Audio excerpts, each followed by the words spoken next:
The alarm screamed through the communications center like a dying animal. Hana's long fingers flew across her console, her blue skin turning pale as the readings confirmed her worst fears. 36 ships had just dropped out of faster-than-light travel at the edge of New Viridia's star system. "Big ships, warships, Captain Varix," she called out, her voice cracking. "We have incoming vessels. They're not responding to our hails. They're not broadcasting any identification codes." Captain Varix rushed to her station, his tall frame casting a shadow over her screens. He was old for a Talvarian, his face marked with the wisdom lines of someone who had spent 40 years in colony defense. But in all those years he had never seen anything like this.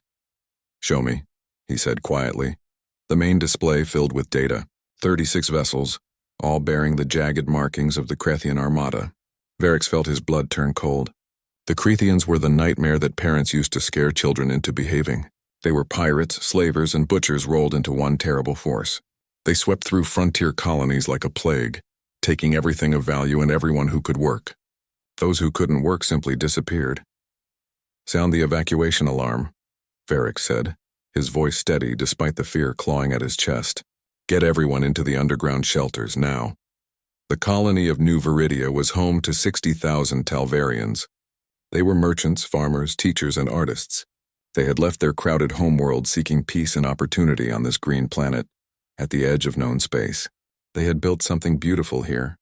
Schools and parks, markets and homes. They had no army, just a small defense force with outdated weapons and aging orbital platforms. The Krethian ships moved closer. They didn't hurry. They knew their prey had nowhere to run. "Our orbital defenses?" Varix asked. "Powering up," replied his tactical officer. "But sir, they're 50 years old. Against that many ships—" "I know." Varix cut him off. "Do it anyway. Buy us time." The next 2 hours were a nightmare. The orbital platforms fought bravely, but it was like throwing rocks at a mountain.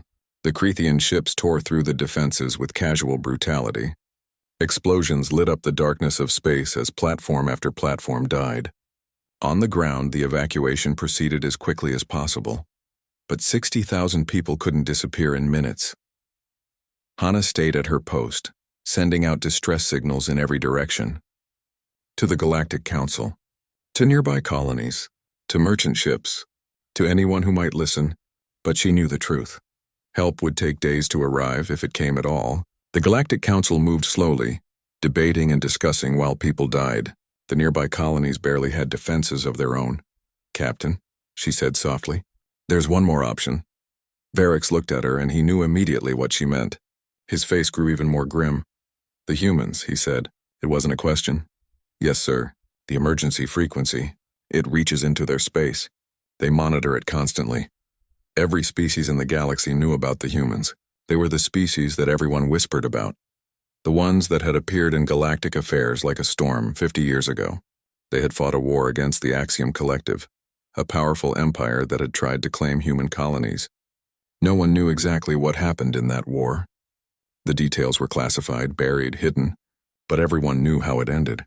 3 Axiom star systems simply stopped transmitting. When scout ships finally went to investigate, they found nothing. No planets, no stations, no debris. Just empty space where worlds had once been. Entire fleets had vanished without a trace. Billions of lives gone in an instant. The Axiom Collective surrendered immediately after that. The humans accepted their surrender, and then did something unexpected. They went home. They pulled back behind their borders and stayed there. They built massive defense stations at every entry point to their space and sent out one simple message to the galaxy. "Leave us alone, and we'll leave you alone." For 50 years, they kept that promise. They didn't expand. They didn't conquer. They didn't even trade much with other species. They just watched from behind their walls, silent and waiting. But they had left one thing active. One emergency frequency that reached into human space. For colonies in desperate trouble. For situations exactly like this. The stories say they have fleets, Hana continued quietly. Death fleets patrolling the dark spaces. Ships that no one ever sees until it's too late. They say if you call them, they come. But they also say that they're monsters, Varix finished. That they're as dangerous as the pirates they fight. Yes, sir. Another explosion rocked the building as a Krethian missile struck somewhere in the city. Screams echoed through the streets outside. Ferrex thought of his daughter, safe in the shelters. He thought of all those children hiding in the dark, waiting for death or slavery. "Send the message," he said. "Do it now!" Hana's fingers moved quickly, entering the encryption codes and opening the frequency. She broadcast on all human channels simultaneously, following the old protocols that the Terran Federation had published decades ago. "This is New Viridia Colony to any Terran vessels. We are under attack by Krethian forces. 36 warships. Our defenses are down. We have 60,000 civilians. We need immediate assistance. Please help us, please." She sent the message on repeat, broadcasting it into the void, hoping that somewhere in the darkness, someone human was listening. The response came in 4 minutes. Hana almost fell out of her chair when her console lit up with an incoming transmission. The encryption was military grade, the signal tight and clean. Text only, no voice, no video. Message received. Terran Federation Navy acknowledging distress call. Fleet Delta 9 en route. Estimated arrival 14 hours. Evacuate all civilians to underground shelters. Do not engage enemy forces. Repeat, do not engage. We are coming. Ferrex read the message 3 times. His hands were shaking. "They're coming," Hana whispered. "The humans are coming." 14 hours, Ferrex said. He looked at the tactical display. The Krethian ships were entering orbit now, preparing to land troops. "We just need to survive for 14 hours. He activated the colony-wide communication system. "This is Captain Ferrex. All civilians remain in shelters. Defense forces fall back to secondary positions. Do not engage the enemy directly. We have called for help and help is coming. We just need to hold on. Stay strong, New Viridia. Stay alive." As Krethian dropships began their descent toward the planet's surface, Hana kept her eyes on her console. The human message remained on her screen, cold and efficient. No promises of safety, no emotional reassurance. Just facts and orders. Fleet Delta 9 en route. She found herself wondering what that meant. What was a human fleet? How many ships? What kind of ships? Would they be enough? And most frightening of all, would the cure be worse than the disease? Outside, the first Krethian soldiers landed in the colony's main square. Inside the shelters, 60,000 people waited in darkness and prayed to their various gods. And somewhere in the vast emptiness of space, something was moving toward them. Something fast. Something terrible. The humans were coming. The Krethian soldiers moved through New Viridia's streets like locusts through a field. They were efficient and cruel, the product of a society built on violence and theft. Warlord Krell watched from his command ship in orbit, satisfied with the progress. This would be another easy conquest, another colony stripped clean, another cargo hold full of slaves to sell. He was a massive creature, even by Krethian standards. His scaled hide was decorated with scars from 100 battles, each one a story of victory. He had been raiding colonies for 20 years, and he knew the pattern by heart. The weak species always followed the same script. They sent distress calls that no one answered. They hid in their holes. They hoped for miracles that never came. "Warlord," one of his officers said, approaching carefully. Krell was known to kill messengers who brought bad news. "The Talvirian sent a message before we landed. To human space." Krell turned slowly, his yellow eyes narrowing. "The humans?" "Yes, Warlord. They used the emergency frequency." The Terrans acknowledged the message. "They said a fleet is coming." For a moment, something like concern flickered across Krell's face. Then he laughed, a harsh sound like grinding stone. "The humans? Those cowards haven't left their territory in 50 years. They hide behind their walls and tell stories to scare children. Even if they come, we'll be loaded and gone in 12 hours. But the officer noticed that Krell immediately ordered his fleet to begin loading operations ahead of schedule. Deep in the underground shelters, Hana maintained her position at the portable communications station. Most of the colony's leadership was here, coordinating the defense and trying to keep thousands of frightened civilians calm. Children cried in their parents' arms. Old people sat quietly, remembering other hard times. Everyone waited. Every hour, a message came from the human fleet. Text only, precise and cold. Fleet Delta 9. 11 hours out, Fleet Delta 9. 10 hours out, Fleet Delta 9. 9 hours out. Hana found the messages both comforting and terrifying. They were coming. But what would happen when they arrived? Captain Ferrex organized what little defense they could manage. His security teams were barely trained for police work, let alone fighting professional soldiers. But they did their best. using knowledge of the colony's layout to slow the Krethian advance. They collapsed tunnels, sealed doors, and led the pirates on long chases through empty buildings. It bought time. Not much, but every hour mattered. On the surface, the Krethians were getting frustrated. They had expected to round up civilians within hours, but the shelters were well built and hidden. The city was a maze that the defenders knew perfectly. What should have been a quick raid was turning into a difficult hunt. Krell was angry now. He broadcast a message across all frequencies, forcing it through every speaker in the colony.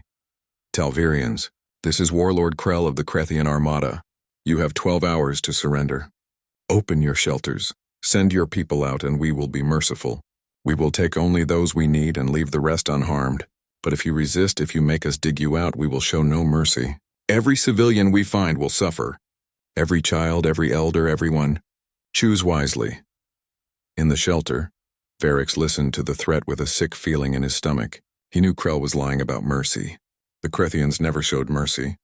But he also knew that Krell would absolutely follow through on his threats of violence. Captain, Hana said quietly. New message from the humans. Varix read the screen. The message was different this time. Longer. Fleet Delta 9 to New Viridia. We have monitored the enemy transmission. Do not surrender. Do not open your shelters. We are aware of the threat. Current ETA, 8 hours. We are accelerating. Hold position. Help is coming. They're coming faster, Hana said, and there was something in her voice. Hope, maybe, or fear. They heard the threat. What she didn't tell Varix, what she didn't tell anyone, was the last line of the message. It had been marked for her eyes only, probably because she was the primary contact. Message relayed to Admiral Daehyun. He sends his regards to Warlord Krell. That single sentence chilled her more than anything else. There was something in it, something cold and final. A promise, maybe, or a threat. Up in orbit, Krell's sensor operators were reporting strange readings. Ships appearing at the edge of their detection range for brief moments, then vanishing. Ghosts on the sensors. Impossible things. It's probably just stellar interference, one operator suggested, nervously. Or maybe the humans are already here. Another whispered. Krell backhanded the second operator, hard enough to send him sprawling. The humans are not here. If they were here, we would see them. Now get back to work and stop jumping at shadows. But privately, Krell was worried. He had heard the stories too. Everyone had. The death fleets that patrolled the dark spaces between stars, ships that could hide from any sensor, weapons that could crack planets, soldiers who didn't feel fear or mercy.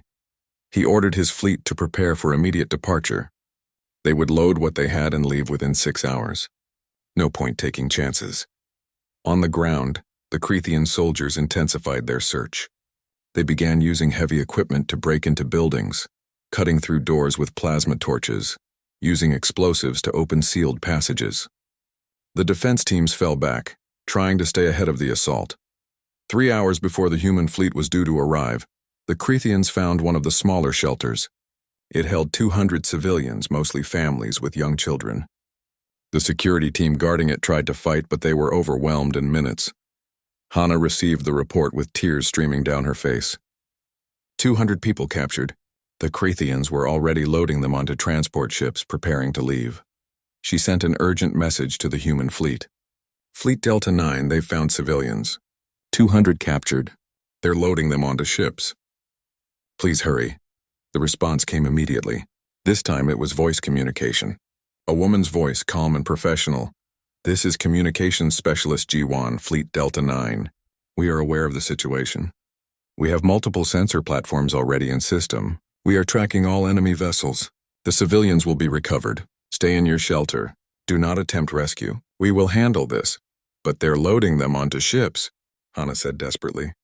If they take off, they won't, G1 said, and there was absolute certainty in her voice. Trust me, they're not going anywhere. Fleet Delta 9 will arrive in 2 hours and 40 minutes. The Admiral asked me to tell you something. What? He said to tell the civilians to get away from any windows in exactly 2 hours and 39 minutes. Stay away from anything glass or breakable. Get to the center of your shelters and cover your heads. It's going to get loud. The connection cut off. Varix looked at Hana, confusion on his face. What does that mean? Why would we need to cover our heads? Hana thought about those strange sensor readings. Ships that appeared and vanished like ghosts. She thought about Jiwan's absolute certainty. She thought about the stories of what happened to the Axiom Collective.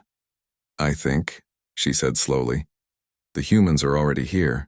I think they've been watching. And I think in 2 hours and 39 minutes we're going to find out why the galaxy is afraid of them. Up in orbit, Krell's sensors suddenly went wild. Dozens of contacts all around his fleet appearing from nothing. Before his operators could even process what they were seeing, every ship in his fleet received the same message. Not text this time, video. A human face appeared on every screen. He was young, maybe 40 by human standards, with gray eyes that seemed to look right through the camera. He wore a dark uniform with minimal decoration. When he spoke, his voice was quiet, almost polite. This is Admiral Daehyun of the Terran Federation Navy, Fleet Delta 9. Krethian vessels, you are in violation of frontier colonial law, Terran treaty protocols, and basic sapient rights. You have 60 seconds to begin powering down your weapons and engines. You have 120 seconds to launch all shuttles away from your vessels, with all captured civilians aboard. Any delay will be considered hostile action. This is your only warning. Krell stared at the screen, rage and fear warring in his chest. He had never backed down from anyone. His fleet was powerful, experienced. They outnumbered these humans. He made his choice. All ships, battle formation. Prepare to fire! We'll teach these humans to fear the Krethian armada. On the video, Admiral Daehyun checked his watch. 45 seconds, he said calmly. Then he looked directly into the camera. And Krell finally understood why the galaxy feared humanity. Those gray eyes held no anger, no hatred, no emotion at all. They were the eyes of someone who had decided you were already dead. Warlord Krell, Daehyun said softly, you should have run. The Krethian fleet opened fire first. 36 warships unleashed everything they had at the 17 human vessels hanging in the darkness around New Viridia. Plasma cannons lit up space with brilliant blue fire.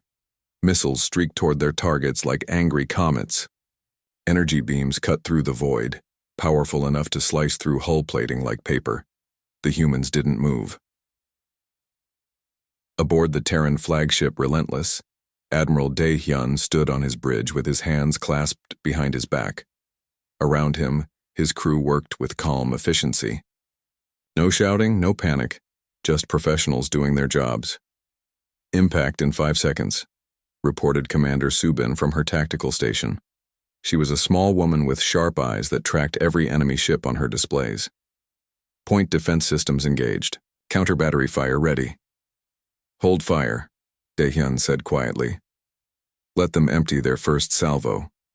I want them to understand. The Krethian weapons struck the human ships like a hammer hitting an anvil.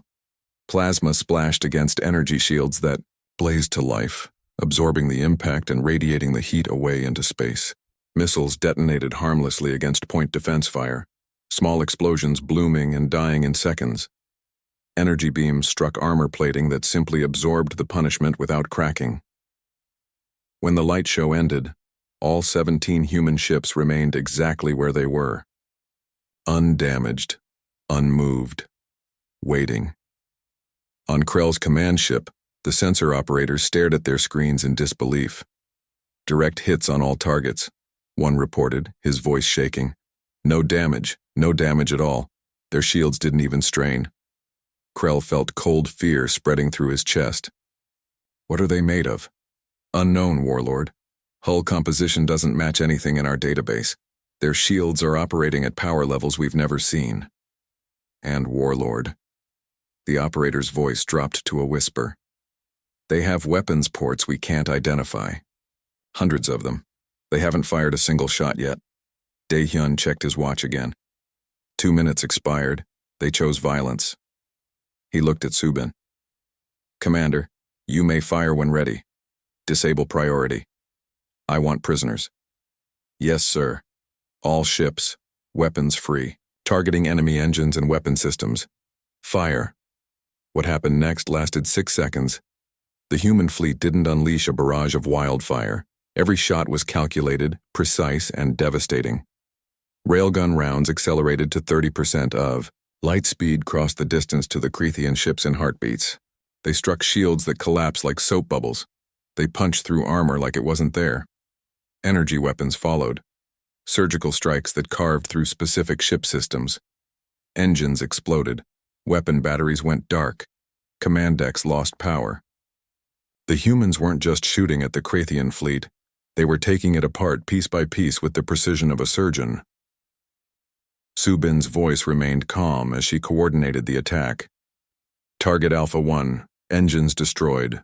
Target Alpha 2, power systems offline. Target Alpha 3 attempting to jump to FTL intercepting. A railgun round caught the fleeing ship and tore through its jump drive. The resulting explosion split the vessel in two. Target Beta 1 firing missiles at civilian centers on the planet. Priority elimination. This time the response was immediate and absolute.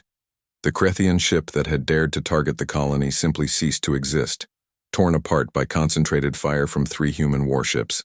Target Beta 2 surrendering. Confirmed power down. Marking as captured. The 6-second barrage ended with 15 Krathian warships crippled or destroyed.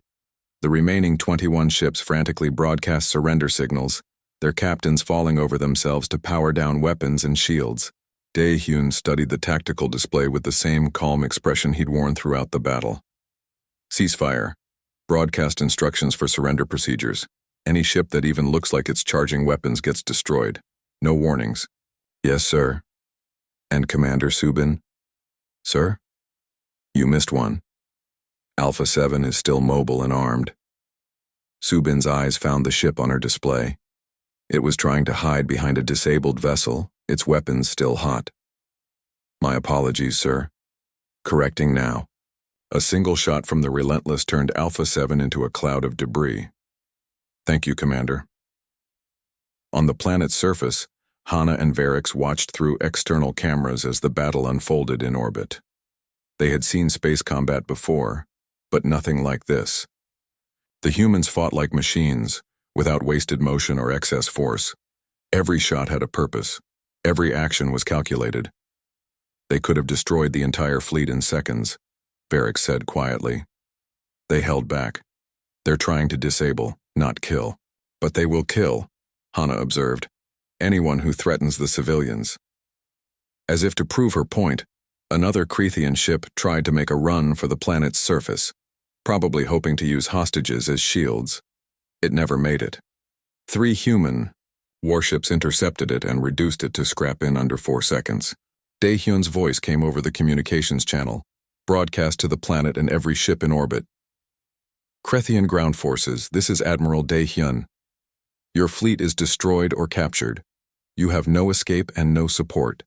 You will cease all hostile actions immediately. Release all prisoners and withdraw to the colony's main square. You have 10 minutes to comply. After that, we deploy Marines. In the streets of New Viridia, the Krathian soldiers looked at each other with growing panic. Some immediately threw down their weapons. Others tried to run. A few, the most foolish or brave, decided to fight. Ground forces are not complying, reported Captain Hyun-sik, commander of the Marine complement. He was a big man, scarred and serious, with 20 years of combat experience written into every line of his face. Request permission to deploy.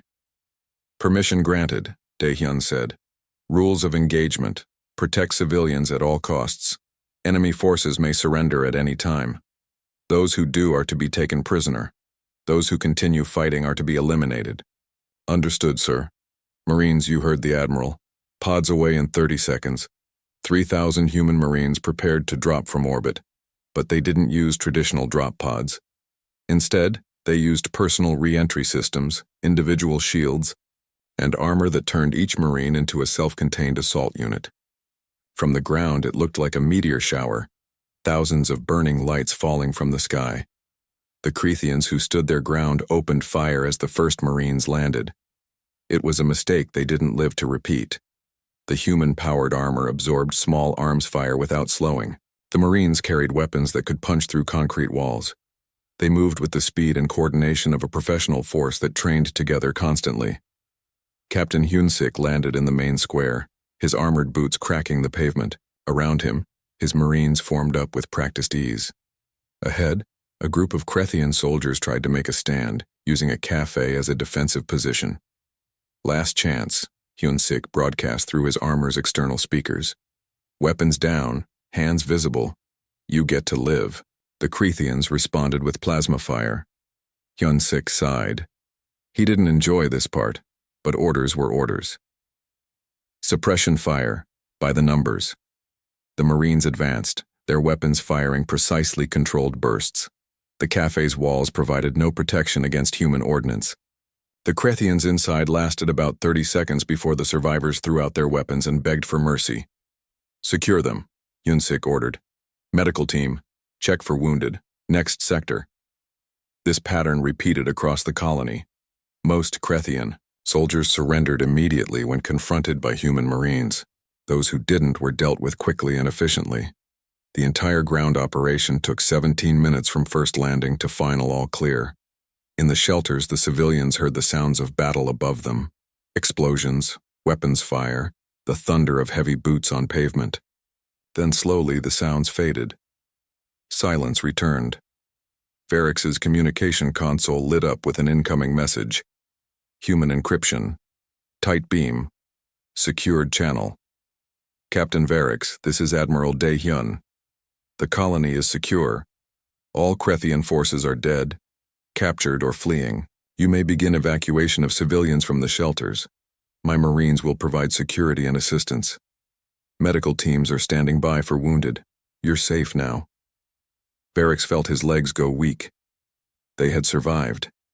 Against all odds, they had survived. Admiral, he said, his voice rough with emotion, I don't know how to thank you. Thanks aren't necessary, Captain. We were simply doing our job. Now, let's get your people taken care of. They've been through enough. As the shelter doors opened and civilians began to emerge, they found human Marines waiting for them. These fearsome soldiers who had just fought and won a brutal battle now helped guide frightened children to safety. They carried elderly Talvarians who couldn't walk. They provided water and medical attention. They spoke softly and moved carefully, aware of how terrifying they must look in their combat armor. Hana emerged from the shelter and found herself face to face with a human Marine. He was tall, his armor scratched and scarred from battle. She flinched back instinctively. The Marine noticed and carefully took off his helmet. Underneath was a young man, maybe 30, with kind eyes and a tired smile. Ma'am, I'm Lieutenant Jae-sung. Are you injured? Do you need medical attention? I'm fine, Hana managed. You came. You actually came. Of course we came, Jae-sung said, confused by her surprise. You called for help. We don't abandon people who need us. You too. The sun rose over New Viridia to reveal a colony transformed. The beautiful streets were scarred with weapon marks and burn scars. Buildings stood with broken windows and collapsed walls. The main square, once a peaceful gathering place, was now a temporary prison holding over 3,000 Crethian soldiers under the watchful eyes of human Marines. But among the destruction, something unexpected was happening. Humanity was helping. Commander Yoonji directed her medical teams with the efficiency of someone who had done this many times before. She was a compact woman with gray-streaked hair pulled back in a tight bun, and she moved through the makeshift field hospital with quick, confident steps. Bed 7 needs more pain medication, she called out. Bed 12, that bone needs to be set properly before we apply the cast. Where's the specialist for Talvarian physiology? A young human medic hurried over. Here, ma'am. I studied their biology during transit. Their bone structure is similar to ours, but more flexible. We need to account for that in treatment. Good. Get it done. Yoonji moved to the next patient, a Talvarian child who had been trapped under rubble. She knelt down beside the small bed, her stern face softening. Hello there. I'm Dr. Yoonji. Can you tell me where it hurts? The child stared at her with wide, frightened eyes. Yoonji reached into her pocket and pulled out something small and colorful. A toy, a simple ball that glowed with soft light. Here, she said gently. This is for you. Now let's take a look at that leg, okay? Across the colony, Lieutenant Jae-sung and his Marine squad were engaged in different work. They had removed their combat armor and now wore simple work uniforms. Their weapons were secured and their hands held construction tools instead. Careful with that support beam, Jae-sung called to his team. The building's integrity is already compromised. We don't want the whole thing coming down. They were working to clear a collapsed apartment building, searching for anyone who might be trapped and stabilizing the structure so it wouldn't collapse further. The powered armor made them strong enough to lift debris that would normally require heavy machinery. A Talvarian rescue worker approached hesitantly. "Lieutenant, we've detected life signs in the basement. 3 people possibly trapped. Show me." Jae-sung followed the worker to a pile of rubble. He activated his armor's scanner and studied the readings. "You're right. 3 individuals approximately 4 meters down. They're in an air pocket, but the oxygen is running low." He turned to his team. "We need to go in carefully. One wrong move and we could cause a secondary collapse. Minho, bring the support struts. Bora, I need you on structural analysis. Let's get these people out." For the next 2 hours, the Marines worked with precision and care, removing debris piece by piece, reinforcing the structure as they went. When they finally broke through to the trapped civilians, Jae-sung was the first one in. "It's okay," he said to the terrified Talvarians huddled in the darkness. "We're getting you out. You're safe now." One of them, an elderly woman, reached out with a trembling hand and touched his arm. "You're human," she whispered. "The stories said you were monsters." Jae-sung helped her carefully to her feet. "Maybe we are, ma'am, but only to those who hurt people like you." Captain Varix found Admiral Dae-hyun in the colony's administrative building, which the humans had converted into a command center. The Admiral was reviewing reports on a holographic display, his expression thoughtful. "Admiral, you asked to see me?"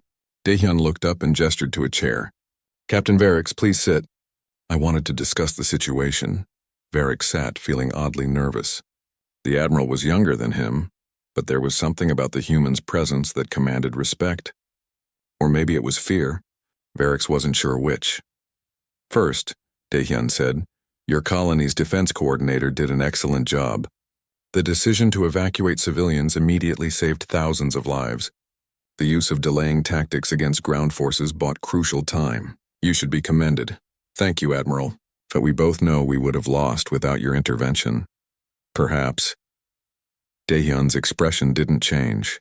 "But you made the hard choices when they needed to be made. That matters."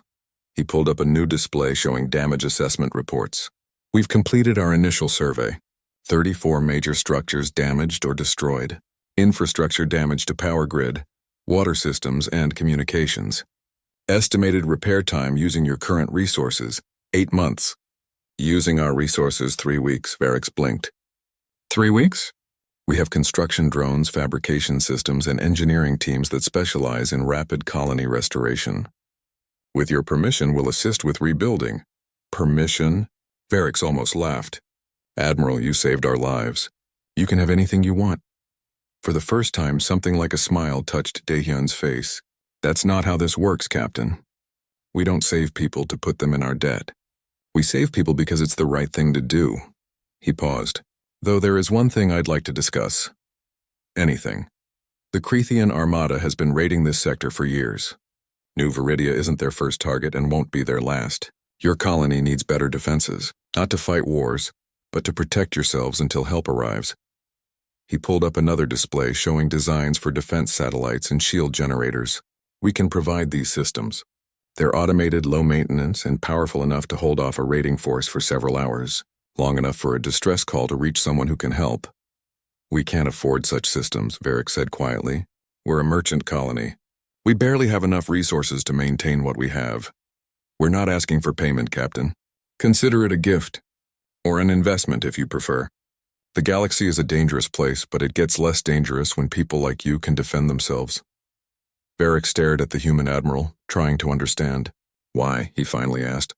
"The stories say you isolated yourselves, that you wanted nothing to do with the rest of the galaxy. Why help us?" Dae-hyun was quiet for a long moment.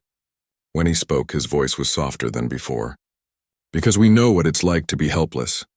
Humanity had a long, bloody history before we reached the stars. We fought ourselves for thousands of years. We committed terrible atrocities against each other. We know what cruelty looks like because we invented most of it." He stood and walked to the window, looking out at the colony where his people were working alongside Talvarians. "When we finally got to space, we thought we'd left all that behind. We thought the galaxy would be better than we were. But then we met the Axiom Collective." Varix had heard rumors about that war, but details were scarce. "What happened?" "They saw us as primitives. Easy targets. They attacked our colonies without warning, killed thousands of civilians, and demanded our surrender. They thought we'd be easy to conquer. Dae-hyun's reflection in the window showed no emotion. They were wrong. The 3-star systems, Varric said quietly. The ones that disappeared. We gave them multiple chances to withdraw. They refused. They kept killing our people, so we ended it. He turned back to Varric. After that war, we realized something important. We had become exactly what we feared. We had the power to destroy entire worlds, and we'd used it. So we made a choice. To isolate yourselves. To control ourselves. We pulled back, built defenses, and told the galaxy to leave us alone. We needed time to figure out how to have all this power without becoming monsters. For 50 years, we've worked on that. We've built laws, checks, balances. We've trained our military to be precise, controlled, and ethical. He gestured to the window. Those Marines out there? Every one of them has spent years learning not just how to fight, but when to fight and when to show mercy. They're the most dangerous soldiers in the galaxy, but they're also the most disciplined. But you still fight. When we have to. When people like you call for help. When raiders and slavers think they can act with impunity. His gray eyes met Varric's. We didn't become the monsters the galaxy feared. We became the monsters that monsters fear. There's a difference. A knock on the door interrupted them. Ji-won, the communications specialist, entered with a data pad. Admiral, message from Terran Command. They're asking about our status and mission duration. Tell them we'll be here for 3 weeks minimum. Colony restoration in progress. We'll also need supply shipments for the defense systems we're installing. Yes, sir. Ji-won paused. Sir, there's also a request from the Galactic Council. They want to send an observer team. Dae-hyun's expression hardened slightly. The council that didn't respond to New Viridia's distress call? Tell them they're welcome to visit after we've finished our work here. If they have concerns about our methods, they should have answered the call themselves. Yes, sir. Ji-won left, and Varric could have sworn he saw her smile. Over the next days, the transformation of New Viridia continued. Human engineering teams worked around the clock, their efficiency almost frightening. Buildings rose from rubble. Power lines were restored. The water system was not just repaired but upgraded, and everywhere there were small moments that told a different story than the fearsome reputation suggested. A Marine teaching Talvirian children how to play a human game. A medical officer comforting a mother who had lost everything. An engineer explaining the new defense systems to local technicians, making sure they understood how to maintain them. The news spread through the galaxy like fire through dry grass.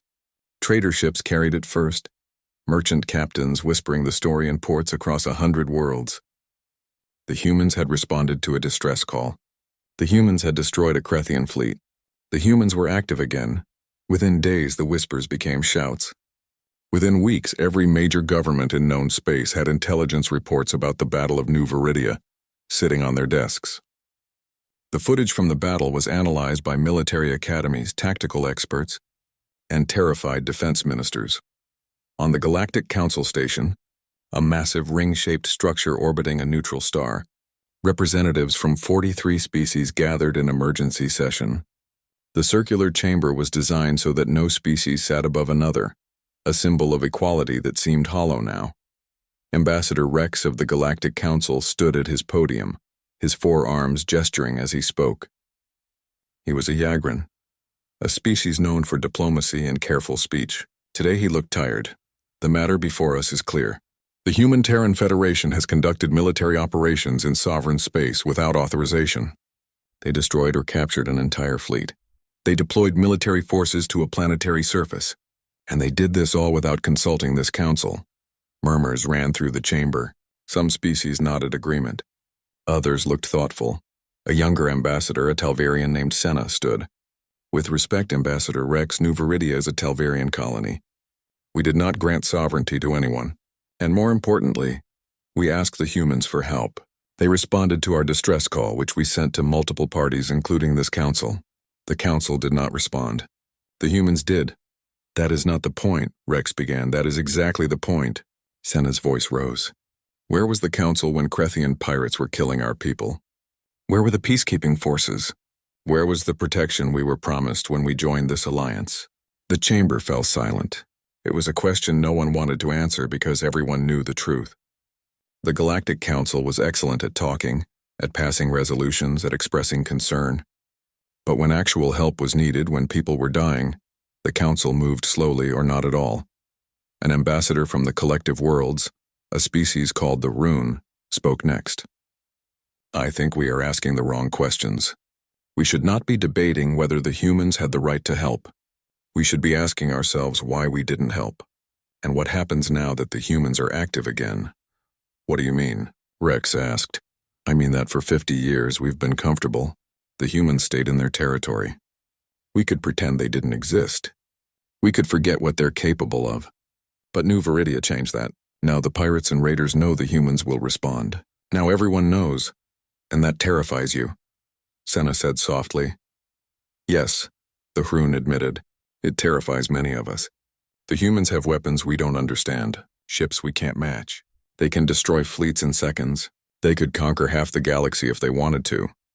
But they don't want to, Senna pointed out. They came to New Viridia, saved our people, rebuilt our colony, gave us defense systems, and left. They didn't demand payment. They didn't demand territory. They didn't demand anything. This time, someone muttered from the back. The debate raged for hours, but it changed nothing. The humans had acted, and no amount of discussion could undo it. Eventually, the Council voted to send an observer team to New Viridia. It was a face-saving gesture, a way to pretend they had some authority over the situation. In the criminal underworld, the reaction was simpler and more immediate. In pirate havens and raider bases, in the dark places where society's outcasts gathered, a new rule spread quickly. Stay away from human space, stay away from human allies, and if you see a ship with Terran markings, run. Warlord Krell's fate became a cautionary tale. The mighty Krithian armada, which had terrorized the frontier for decades, destroyed in minutes by a single human fleet. The survivors who were captured told stories of human precision, of weapons that never missed, of soldiers who moved like demons. Some pirates ignored the warnings. They thought the stories were exaggerated. They were wrong. 3 more raiding fleets encountered human forces over the following months. All 3 were destroyed or captured. The humans, it seemed, were patrolling now. Admiral Daehyun returned to Terran space aboard the Relentless, his mission complete. New Viridia was rebuilt, defended, and safe. The Krithian prisoners had been turned over to galactic authorities, who would handle their trials. Fleet Delta 9 had performed perfectly, with 0 casualties and minimal resource expenditure. In his private quarters, Daehyun reviewed the mission reports. 3 weeks of work, 60,000 lives saved, 1 colony restored. It was a good outcome, but he knew it was just the beginning. His first officer, Commander Subin, found him there. Sir, Terran Command wants your assessment. They're asking if we should increase patrol routes in the frontier sectors. Tell them yes. The Krethians weren't the only raiders operating out there, and now that we've broken our silence, we need to be visible. Not aggressive, but present. Some people in command are worried, Subin said carefully. They think we're getting involved in galactic affairs again. That this will lead to another war. Daehyun was quiet for a moment.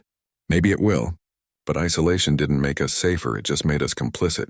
Every colony that fell while we watched, every slave ship that passed our borders while we did nothing. Those were choices. We chose not to help. I don't want to make that choice anymore. Neither do I, sir. Then we keep doing what we're doing. We respond to distress calls. We protect those who can't protect themselves. And we show the galaxy that having power doesn't mean you have to use it for conquest. He smiled slightly. Besides, we're really good at scaring pirates. Subin laughed. That we are, sir. Back on New Viridia, life slowly returned to normal. The colony's new defense systems sat in orbit, silent and watchful. The buildings were repaired, the scars hidden beneath fresh construction. But the people remembered. Hana had been promoted to Chief Communications Officer for her work during the crisis. She maintained the emergency frequency, monitoring it constantly. Sometimes she received test messages from the human fleet, friendly check-ins to make sure the systems worked. One day, 6 months after the attack, she received a different kind of message. It was from another colony, a small settlement 3 systems away. They were being raided. They needed help. Hana immediately relayed the message to the human emergency frequency and to the Galactic Council. The Council responded with concern and promises to investigate. The humans responded with action. Fleet Delta 9 arrived at the threatened colony in 18 hours. The raiders fled before the first shot was fired. It became a pattern. Distress calls went out. The humans responded. Sometimes they fought. More often, their mere presence was enough. The reputation that had been built in 6 seconds of combat at New Viridia now preceded them. Raiders and pirates learned to avoid systems where the humans might respond. The Galactic Council watched all this with growing unease and grudging respect. They couldn't ignore humanity anymore, couldn't pretend they were just another isolated species. The humans were becoming a force in galactic affairs, whether the Council liked it or not. A year after New Viridia, the Council finally sent an official diplomatic mission to Earth. The human homeworld was beautiful, they reported, but also heavily defended. The humans were polite and professional but made their position clear. They would not join the Council, would not submit to external authority, but they would cooperate when it served the cause of protecting innocent lives. Ambassador Tai Yang became the human representative to the Council, though he insisted his role was liaison rather than member. He was an older man, gray-haired and patient, with the calm demeanor of someone who had seen much and feared little. At his first council session, he stood at the speaker's platform and addressed the gathered species simply and directly. I know many of you fear humanity. I know you've heard the stories, seen the footage, analyzed our capabilities. You're right to be concerned about our power. We're concerned about it too. That's why we spent 50 years learning to control it. He paused, looking around the chamber at faces both familiar and strange. But I want to be clear about something. Humanity will not conquer. We will not dominate. We will not build an empire. We tried that in our past and it brought us nothing but suffering. We learned that lesson the hard way. Then what will you do? Ambassador Rex asked. We will protect. We will respond to those who call for help. We will stand against slavers, pirates, and tyrants, and we will work with anyone who shares those goals. He smiled slightly. We're not asking to join your council. We're just letting you know that we're here, we're watching, and we won't stand by while people suffer. Is that a threat? Someone asked. No, Tai Yang said calmly. It's a promise. To everyone in this galaxy who just wants to live in peace, who wants to raise their children and build their communities without fear of raiders or conquerors. We're your neighbors now. You're not alone anymore. In the months and years that followed, the galaxy slowly adjusted to this new reality. Some species remained fearful of human power.